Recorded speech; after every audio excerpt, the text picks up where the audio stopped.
समाज में कुछ ऐसे भी लोग बैठे हैं जिन्हें राजा जनक के वाक्य अच्छे नहीं लगे। जब उनके मुख की आकृति की ओर देखा गया तो भौहें टेढ़ी पड़ गई, नेत्र क्रोध के कारण लाल हो गए और होठ कुछ कहने के लिए फरक रहे हैं। माथे लखन कुटिल भई भौहे, रदपट फरकत नयन सोहे, कहीं न सकत रघुबीर डर, लगे बचन जनुबान, नाई राम पद कमल शिरो। बोले गिरा प्रमाण। मैथिली प्रतियोगिता में भाग लेने वाले समस्त प्रतियोगी जन, आप सभी लोगों ने देखा और सुना भी महाराज श्री जनक जी के वचनों को। सुना करता था मिथिला में ज्ञान की चर्चाएं होती हैं, वेदांत की चर्चाएं होती हैं, तो क्या आज यही हो रही हैं ज्ञान की चर्चाएं? क्या यही हो रही हैं वेदांत की चर्चाएं?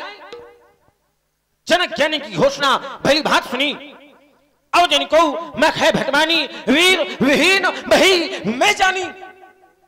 सुंदर सदन से यहां तक आया देखा था, एक और विचार सागर, एक और विचार चंद्रोदय, अप्रक्षानुभूति, आत्मोध, इन सूत्रों के भाष्य मिथिला के पंडित यहां के छात्रों को लगवा रहे थे। मैंने एक निर्णय ले लिया, मिथिला ज्ञान की नगरी है, वेदांत की पाठशाला है, अध्यात्म की ओर झुकाव है और महाराज जनक का जीवन तो जल में जलज की भांति है। लेकिन यहां आकर देखा क्या, नृपन बिलोक जनक कुलानी, बोले बचन रोष जन। अरे सुनाया जाए उन्हें, सुने समाज में वो जो अपनी रजपूती बेच कर बैठे हों, जो अपना क्षत्रित्व बेच कर बैठे हों। हम क्षत्रिय मर सकते हैं परंतु अपने स्वाभिमान पर उठी हुई उंगली नहीं देख सकते। फिर आज महाराज जनक का यह वक्तव्य बारंबार मेरे प्रदेश तक पहुंचता है, वीर विहीन वीर विहीन वीर विहीन ये मही मैं जानी। विचार किया जाए, विचार किया जाए, इस अजगों का खंडन क्यों नहीं हुआ? इस अजगों का खंडन तो ना जाने कब हो गया होता, लेकिन अवरोध हो तो स्वयं महाराज जनक ने लगाया है। मैं सुन रहा था, मैं क्या, यह सारी समाज सुन रही थी जिस समय महाराज जनक ने अपने बंदी को बुला करके कहा, कह नृपजाई कहो प्रमोरा। क्या उस समय स्वयं महाराज जनक इस बात को नहीं सुन रहे थे कि मेरा बंदी इस समाज में किस प्रकार की घोषणा कर रहा है? महाराज जनक की बंदी की घोषणा मैंने सुनी। और आप हैं श्री देवी दीन नन्ना जी, आपकी ओर से 11 पुष्प मुद्राएं राजा जनक जी के चरणों में समर्पित हैं और श्री राधे श्याम जी राजपूत, आपकी ओर से भी 51 पुष्प मुद्राएं राजा जनक जी के चरणों में समर्पित हैं। साधुवाद। महाराज जनक के बंदी की घोषणा मैंने सुनी। बोले बंदी वचन वर सुनहु सकल महिपाल, प्रतिज्ञा महिपाल सुनी, प्रतिज्ञा राजा सुनी, प्रतिज्ञा भूपाल सुनी। महाराज जनक के बंदी के द्वारा प्रतिज्ञा यहाँ पर व्यक्तिगत राजाओं को सुनवाई गई, प्रतिज्ञा यहाँ पर व्यक्तिगत महिपालों को सुनवाई गई, प्रतिज्ञा यहाँ पर व्यक्तिगत भूपालों को सुनवाई गई। महाराज जनक के बंदी ने यह नहीं कहा कि प्रतिज्ञा यहाँ ये वीर सुने, प्रतिज्ञा यहाँ ये राधे सुने। अगर वीरों को प्रतिज्ञा सुनवाई गई होती महाराज जनक और आपके प्रण की पूर्ति न हुई होती तो आप वीरों का अपमान कर सकते थे, लेकिन जब वीरों को प्रतिज्ञा ही नहीं सुनवाई गई तो इनका अपमान क्यों किया जाता है? अरे क्यों किया जाता है इनका तिरस्कार? हमने जाना है मां गिरजा ने सीता जी को वरदान दिया था, सुन से सत्य आशीष हमारी, पूजे मन कामना तुम्हारी, मन जाई राचो मिले सोबर से सुंदर सांवरो। ज्ञान की नगरी है मिथिला, ज्ञानी रहते हैं मिथिला में। कहां चला गया ज्ञान? क्या कभी वरदान झूठे होते हैं? क्या कभी वरदान असत्य होते हैं? उत्तर मिला नहीं, क्योंकि सिद्धांत कहता है अब श्राप बदलते हैं लेकिन वरदान नहीं बदला करते। अब श्राप बदलते हैं लेकिन वरदान नहीं बदला करते। क्रियाएं बदलती हैं, क्रियाएं बदलती हैं लेकिन कर्तव्य नहीं बदला करते। उपमेय बदलते हैं लेकिन उपमान नहीं बदला करते। अरे ये भक्त या तुम जैसे भक्त तो बदलते हैं महाराज जनक, लेकिन ये भगवान नहीं बदला करते। बोलो बोलो मिथिला नरेश, इस समय तुम्हारा ध्यान कहां? बोलो बोलो मिथिला नरेश, इस समय तुम्हारा ध्यान कहाँ? अरे योगियों की पदवी पा करके पहुंचाया, अपना ध्यान कहाँ? यह कथन आपका तो ही है। श्री राम को ब्रह्म समझते थे, अपनी चकोर रूपी आंखें श्री राम की ओर फेंकते थे। सीता सी वीर बालिका ने शिव धनुष उठाया हाथों से, निश्चय ही वीर रचा होगा। ब्रह्मा जी ने निज हाथों से, ये अतिथि देवता कहलाते, ये अतिथि देवता कहलाते, और आप योगियों के नेता अपने द्वारे धुतकारा, यह तुम्हें नहीं शोभा देता। मिथिलेश्वर इस धनुष यज्ञ में ऐसे भी कुछ जन हैं, क्योंकि निरखे नहीं नयन जिनके, कुछ अनपरखे से मन है, क्योंकि मिथिलेश्वर इस धनुष यज्ञ में ऐसे भी कुछ जिनके सर से ऊपर उठकर जान सका वो हिमगिरी, और सिंधु भी जिनके गर्जन से रहता है अस्थिर, जिनके भूविलास से काटे जग के आंदोलन हैं। राज्यसभा में वीर बाखुरे ऐसे भी कुछ जन हैं जिनके सर है पहने बने हुए, और धनुष गंभीर घोष से खिंच करके हैं तने हुए, जिनके दांत दूध के, लेकिन बड़ी तीखी है, छोटे हैं पर बड़ों ने उनसे बल्कि बिद सीखी है। मेरा स्वभाव तो ऐसा है, तौहीन मुझे गंवारा है कृपा गुरु के चरणों की, बल और प्रताप तुम्हारा है। अभिमान त्याग कर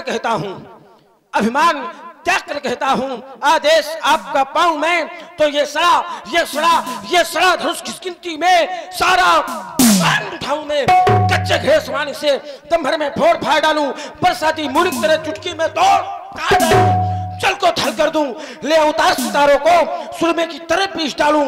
ये इस पृथ्वी और पहाड़ों को तोड़ो, छत्र दंड जूतों प्रताप बलनाथ, चौनो करो प्रपत सबक, दोनों धरो।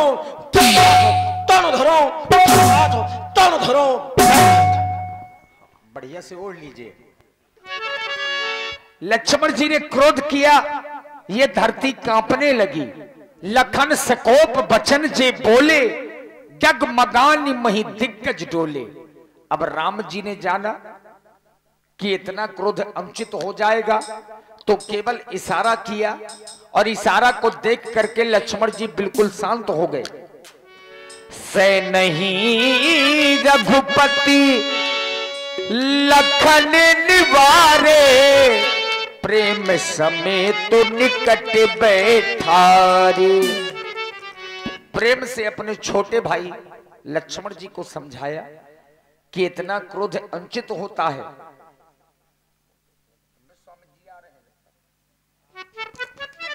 भैया लक्ष्मण, इस समय तुम क्रोध कर रहे हो गोपाल, लेकिन ये समय क्रोध करने का नहीं है, क्योंकि महाराज जनक स्वयं हमारे पिता के समान हैं। उन्होंने उन राजाओं का, उन वीरों का अपमान किया है। तभी बाबा विश्वामित्र जी ने जाना, जो इस धनुष को तोड़ने के लिए आए थे, तुम शांत होकर के अपना स्थान ग्रहण करो।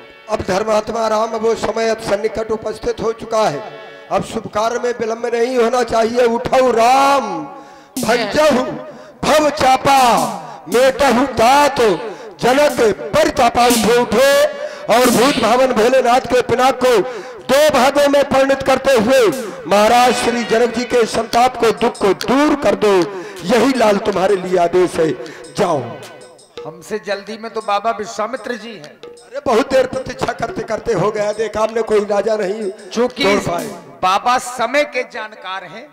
विश्वामित्र समय शुभ जानी और बोले अति स्नेह में बानी। समय को शुभ जान करके राम जी को आदेश दिया, लेकिन लक्ष्मण जी ने एक घोषणा की, लखन लख्यो रघुवंश मणि, ताक्यो हरि को दंड, पुलक गात बोले बचन, चरण चाप ब्रह्मांड।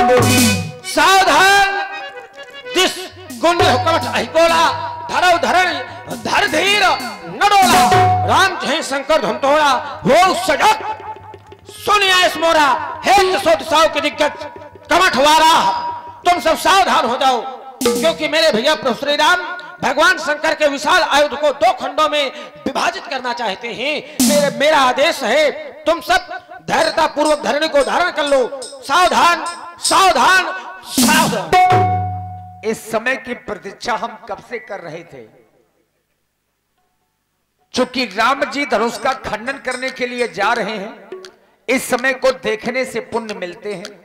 लक्ष्मण जी ने सभी को सावधान किया और समाज भी सावधान है।